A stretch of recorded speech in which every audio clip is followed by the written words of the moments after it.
Hello gamers, and welcome back to Reality Remake. Today I'd like to talk to you about an amazing game that's come across my desk. It's called Broken Arrow, and if you haven't heard about it, what, have you been living underneath a rock or something? It's amazing. There's hundreds of thousands of people playing it. It is the big new thing in RTS right now. And if you're wondering what it is, first of all, you can see the gameplay behind me right now. That's Broken Arrow right there. It's a real-time strategy game, kind of in the same vein as World in Conflict, you know, the OG, the triple OG. Other games you might have heard of like Warno, Wargame Red Dragon, or Steel Division and Steel Division 2. It's kind of like that style of game. There's no base building. You have predefined units that you can call into the battle from the edge of the map with like points that you accumulate over time. And you fight over the map with your opponent. Now, if you're familiar with this type of game, I've got to say that Broken Arrow has got to be the best iteration of it that I've seen so far. It does have a pretty good single-player campaign, which a lot of these games don't have a good single-player campaign, so that's refreshing to see. But still, I have to say the place that it really shines is in the multiplayer, and that's what has been keeping me coming back day after day after day, trying out new decks, trying out new strategies, and just getting out there and blowing stuff up on the battlefield. The main thing that makes Broken Arrow stand out from every other RTS out there is just how fully fleshed out the combined arms gameplay is. A lot of games like Warno have like pretty decent combined arms mechanics, but artillery and your logistics supply chain and all the stuff that you can do in the back line and on your flanks that affects the frontline gameplay, it just doesn't feel all the way there. What I mean is, in other games, you'll have like some tanks and some infantry and they can work pretty well together. But other units like artillery and aircraft,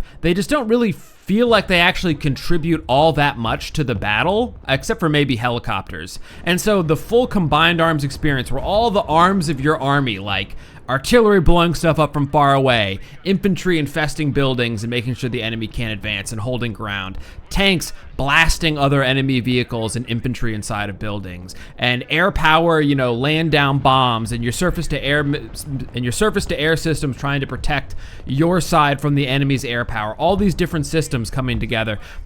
Broken Arrow is the first game where all of that really interacts in an amazing way, at least to me. That's how I've been feeling. And I mean, I think it's the same way for other people because a lot of people have been playing this game. This game is set in modern times, so you get to use a lot of modern weaponry, like ballistic missiles, precision-guided bombs, cluster munitions, all sorts of awesome stuff that not only are cool to play with and look cool when they blow up, but they give you a lot more strategic depth in the game. And you also have plenty of time to exercise this depth and actually think your way around situations, because the pacing in Broken Arrow matches has been absolutely fantastic. There are moments where you gotta get a lot of clicks out there and, you know, do a lot of things super quickly, like very intense, you know, very heart-racing moments. In Broken Arrow, unlike more traditional RTS games like your Age of Empire 4s or your StarCraft 2s, you're not constantly on the edge of your seat clicking as fast as you can, doing as many things as possible all the time. There is some feeling of downtime in these matches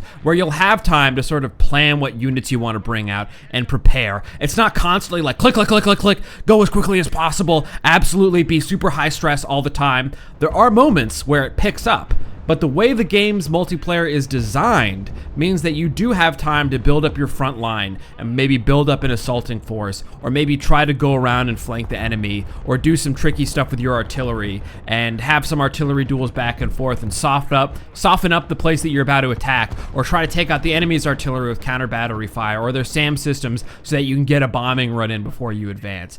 The game gives you time to actually care about those things without feeling like you're clicking 1,000 times a minute and doing 10 things at once constantly.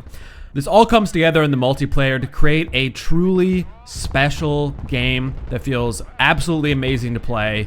It's got great reviews, it's got a bunch of people playing it, even when you compare it to games that have been around for longer like Warno. No other game I've ever played does combined arms, large-scale warfare, as well as Broken Arrow. The single player is still great. I love that it shipped with a campaign. It's a great way to get to know the game, but it's the multiplayer battles that make it the beast of RTS games right now. For me, it makes you feel like an actual commander coordinating many parts of a large battlefield and making many important decisions instead of just clicking buttons so that you can have enough units to actually stand a chance, like, you know, like StarCraft 2 and other games like that. Anyway, thanks for listening. Subscribe and like and all that jazz. Oh yeah, and I was a dog today. Woof.